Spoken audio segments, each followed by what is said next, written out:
உங்களுடைய கால்சியம் நீங்கள் பாலில் குடி எடுத்துட்டது இல்லை சாப்பாட்டில் அந்த வெத்தலையில் போட்டது தடவி போட்டது எல்லாமே உங்களுடைய சூரிய ஒளி பட்டும்போது தான் அது மாறதுக்கு வாய்ப்பு. அதில் விட்டமின் டி ரொம்ப முக்கியம். நம்ம மேலே சூரிய ஒளி பட வேண்டாம், பட்டுதுன்னா நமக்கு கேன்சர் வந்துடும்னு சொன்ன ஒரு முக்கியமான ஒரு தவறு. ஒரு மாநகரத்தில், சென்னை மாநகரத்தில் இருக்கக்கூடிய மக்களில் 50-60% அவர்களுக்கு விட்டமின் டி டெஃபிஷியன்சி இருக்கக்கூடிய வாய்ப்புகள் அதிகம்.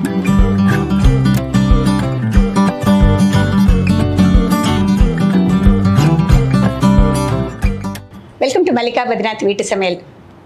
இன்றைக்கி நான் யாரை பார்க்க வந்திருக்கேன் அப்படின்னு சொல்லிட்டு உங்களுக்கு ஒரு சர்ப்ரைஸ். இந்தியாவிலேயே இல்லை உலகத்திலேயே கூட சொல்லலாம், என்னை பொறுத்த வரைக்கும் நம்பர் 1 நான் கருதுகிற இவர் சம்திங் ஸ்பெஷல். மருத்துவர் இதுலேயே மாத்திரையே கொடுக்காத ஒரு டாக்டர்னாக்கா அது இவர் தான். நான் பார்த்து வியந்த டாக்டரில் இவர் தான். இவர் டாக்டர் கண்ணன் புகழேந்தி. உங்கள் எல்லாருக்கும் தெரிஞ்சிருக்கும் ஸ்பார்க் இன்ஸ்டியூட்டை பற்றி. இங்கே பார்த்தீங்கன்னா அவர் நான் கவனித்த வரைக்கும் ஒரு பேஷண்ட்டுக்கு எனக்கு இந்த இடத்துல வலி இருக்குது டாக்டர்னாக்கா வேறு ஒரு இடத்துல தொட்டு காமிச்சிட்டு இப்போ வலிக்குதா பாருங்கள் அப்படிம்பாங்க. இல்லை அப்படின்னா ஒரு 2 நிமிஷம் கூட ஆகாது ஒரு டயக்னோஸ் பண்ணுறதுக்கு. அதை பார்த்து நான் ரொம்ப ஆச்சரியப்பட்டிருக்கேன். அதை தவிர இவரோட டெடிகேஷன், ஹார்ட் ஒர்க்கு, அந்த ரைட் பார்த்து அவருக்கு அந்த பிடிச்ச ஒரு பார்த்து தேர்ந்தெடுத்து அதில் நிறைய பேருக்கு உதவுற மாதிரி நிறைய விஷயங்கள் பண்ணிகிட்ருக்காங்க. ஏன்னா நிறைய பேர் பார்த்திங்கன்னா நான் ஆப்ரேஷன் பண்ணுறதுக்காக டாக்டர்கிட்ட போகணுன்னு சொல்லிட்டு நினச்சேன். ஆனால் அங்கே போகாமல் ஆப்ரேஷன் பண்ணாமே இங்கே சரியாயிடும்னு சொன்னாங்க, அதனால் இங்கே வந்தேன் அப்படின்னு சொல்கிற லேடிஸும் நிறைய பேரை பார்த்துருக்கேன். ஏன்னா இந்த மாதிரி நிறைய அடுக்கிக்கிட்டே போகலாம். நீங்கள் அவரை பற்றி கூகுள் சர்ச் பார்த்தீங்கன்னாக்கா ஒரு பெரிய லிஸ்ட்டே இருக்குது. அதெல்லாம் நான் எக்ஸ்பிளைன் பண்ணாக்க எனக்கு 1 hour போதாது. இந்த சேனலுக்காக டாக்டர் வெல்கம் பண்ணது எனக்கு ரொம்ப ரொம்ப சந்தோஷம். வணக்கம் டாக்டர். வணக்கம் மேம். எனக்கு ரொம்ப சந்தோஷம் உங்களோட பேசுறதுல. ஏன்னா எல்லாரும் சாப்பிட்டு தானே ஆகணும். சாப்பாட்டு சேனல்னு ஒன்று வச்சிருக்கீங்கன்னா அதில் பார்ட்டிசிபேட் பண்ணணும்னா எனக்கு அதில் ரொம்ப சந்தோஷம். உங்களுடைய இந்த சக்ஸஸ் ஜேர்னி நீங்கள் எப்படி தொடங்குறீங்க டாக்டர்? ஃபஸ்ட்டு உங்களுடைய இன்ட்ரடக்ஷன், ஒரு ஷார்ட் இன்ட்ரடக்ஷன் ப்ளஸ் இந்த சக்ஸஸ் ஜேர்னியை பற்றி சொல்லுங்கள். அதாவது நான் ப்ராக்டிஸ் பண்ணுறது ஸ்போர்ட்ஸ் மெடிசன் ஒரு ஸ்பெஷலைசேஷன். அப்போது நான் எம்பிபிஎஸ் படிக்கும்போது ஒரு 3rd இயரில் ஸ்போர்ட்ஸ் மெடிசன் ஒரு ஸ்பெஷாலிட்டி இருக்குன்னு எனக்கு அப்போ தான் தெரியும். ஒரு புக்கை பார்த்து ஓஹோ ஸ்போர்ட்ஸ் மெடிசன் ஒரு புக்கு இருக்கே அப்படின்னா ஒரு ஸ்பெஷாலிட்டி இருக்குன்றது புரிஞ்சுக்கினேன்.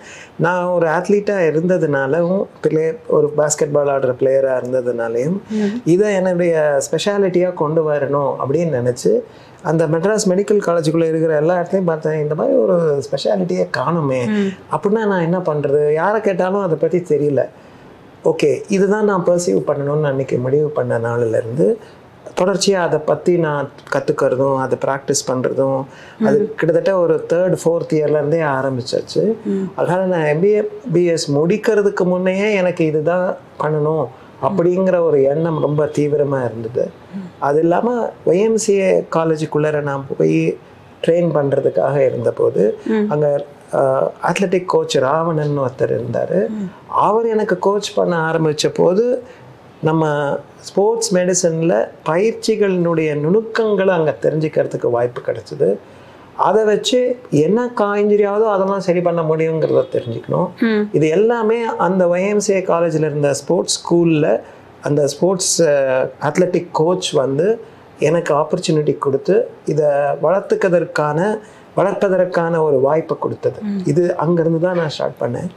அப்போது இன்னைக்கு அதை தாண்டி நிற்கிறம்போது ஒரு கிட்டத்தட்ட ஒரு 35-40 வருஷத்துக்கிட்ட போயின்னு இருக்கு.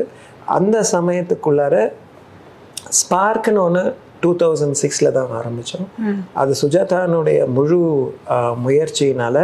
இன்னும் நீங்கள் சொன்னீங்களே நீங்கள் என்ன கஷ்டப்பட்டீங்கன்னா நான் பெருசாக கஷ்டப்படல, இதில் சுஜாதா தான் கஷ்டப்படுறாங்க. அவங்களுக்கு நான் உதவியாக இருக்கேன். அவங்க தான் ஆக்சுவலாக she runs the whole program. அதனால் பக்க உதவியாக அவங்க இல்லை, நான் தான் அவங்களுக்கு பக்க உதவியாக இருக்கேன். ஏன்னா அவங்களுடைய வேலையை செய்கிறதுக்கு நான் எவ்வளோ என்னால் முடியுமா. நான் என்னுடைய கெரியருக்குள்ளார நிறைய விஷயங்களை பார்த்துருந்தாலும் ஒரு ஆண்டர்ப்ரூனர் கெப்பாசிட்டி எனக்கு இருக்குமான்னு கேட்டால் நல்ல டாக்டராக இருக்கலாம், ஆனால் ஒரு ஆண்டர்ப்ரூனர் கெப்பாசிட்டி இருக்கணும்னு அவசியமே கிடையாது. அதை யார்கிட்ட இருக்கோ அதை யோசிக்காமல் ஆண் பெண்ணுன்னு பார்க்காம கொடுக்க வேண்டிய ஒரு தேவை இருந்தால் நிச்சயம் செய்யணும். அதில் நீ எப்படி எனக்கு சொல்ல முடியும், நான் எப்படி செய்ய முடியுங்கிறத விட யாரால செஞ்சால் அது சக்ஸஸ்ஃபுல்லாக இருக்கும். அது பெண்கள் செய்ய முடியாதுங்கிற எண்ணம் எனக்கு என்றைக்கும் இருந்ததில்லை. அதனால சுஜாதா வந்து பண்ண முடியும் அப்படிங்கிற ஒரு கிளாரிட்டி எனக்கு இருந்ததுனால முதல் நாள்லேருந்து அவங்க தான் ஹேண்டில் பண்ணுறாங்க. அதனால் இன்னைக்கு ஆரம்பித்து 2006 இன்னைக்கு 24க்குள்ளார ஒரு 19 சென்டர் நாம் வச்சுருக்கோம்.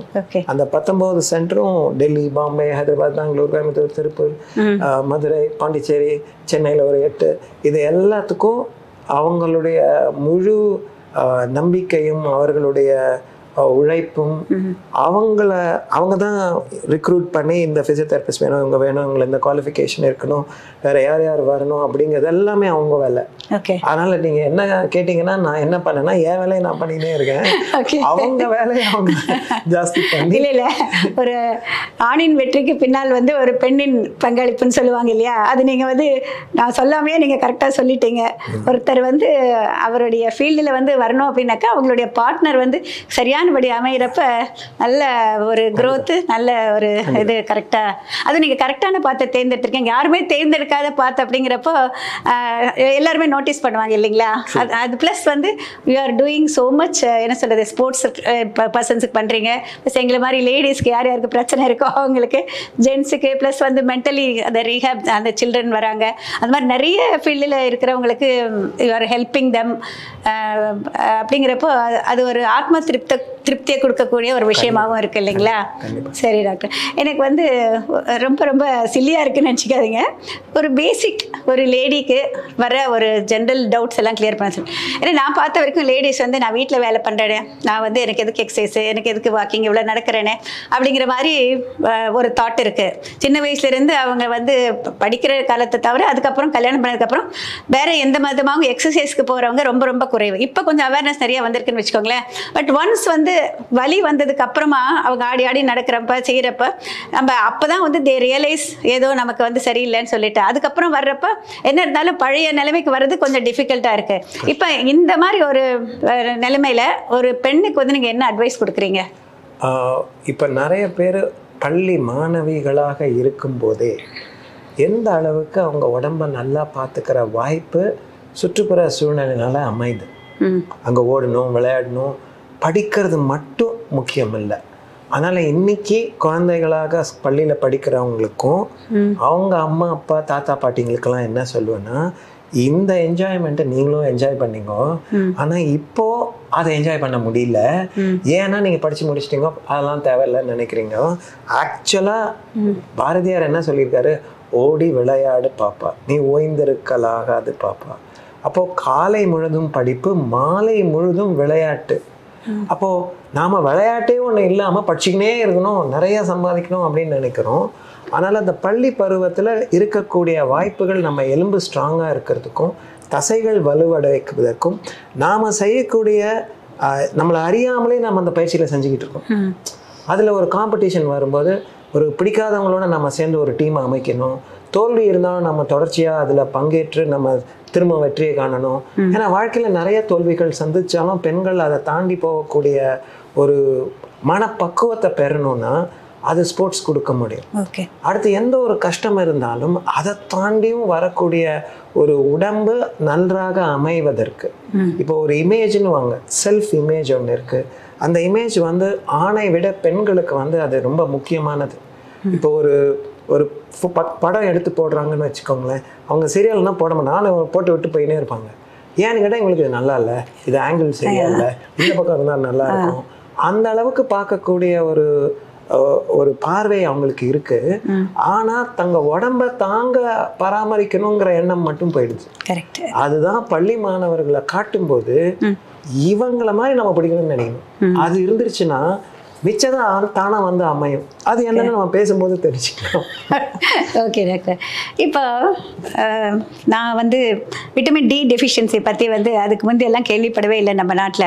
இப்போ ரீசெண்டாக தான் அதை பற்றி, அதுவும் வந்து இங்கே வந்ததுக்கப்புறம் தான் நாங்கள் வந்து கால்வலி அப்படின்னு வர்றப்போ தான் நீங்கள் வந்து ஃபஸ்ட்டு D3 டெக்ஸ்ட் பண்ண சொல்கிறது. இங்கே வந்ததுக்கப்புறம் தான் வி கேம் டு நோ. அது வரைக்கும் எங்களுக்கு தெரியாது. இப்போ நாங்கள் பார்க்குறவங்க கிட்ட எல்லாம் சொல்கிறோம், நீங்கள் ஃபஸ்ட்டு D3 செக் பண்ணிங்களா அப்படிங்கிற அளவுக்கு நாங்களே சொல்ல ஆரம்பிச்சிட்டோம். பட் அந்த விஷயத்தை பற்றி எனக்கு கொஞ்சம் தெரிஞ்சுக்கணும்னு ஆசையாக இருக்குது. ஏன்னா வந்து D3 D2 நம்ம முதல்லேருந்து வெறும் டி மட்டும்தான் சொல்லுவாங்க. இப்போ வந்து D2 D3 கால்சிஃபரால் எல்லாமே வரிசையாக சொல்ல ஆரம்பிச்சிட்டாங்க. இருக்குல்ல ஏர்போர்ட்ல T1 T2 T3 மாதிரி அது இதுவும் போயிட்டே இருக்கு. இல்லை அதை வந்து நம்ம வந்து வெறும் சன்ஷைன் விட்டமின் சன்லைட் விட்டமின் மட்டும்தான் சின்ன வயசில் நம்ம சொல்லி கேள்விப்பட்டிருக்கோம். ஆனால் இப்போ அந்த டெஃபிஷியன்சி நிறைய பேருக்கு வரதுக்கு காரணங்கள் என்ன, அது how to over come that, அது வந்து என்ன மாதிரி சிம்டம்ஸ் இருந்தால் நம்ம இந்த டெஃபிஷியன்சி இருக்குன்னு நம்ம தெரிஞ்சுக்கலாம்.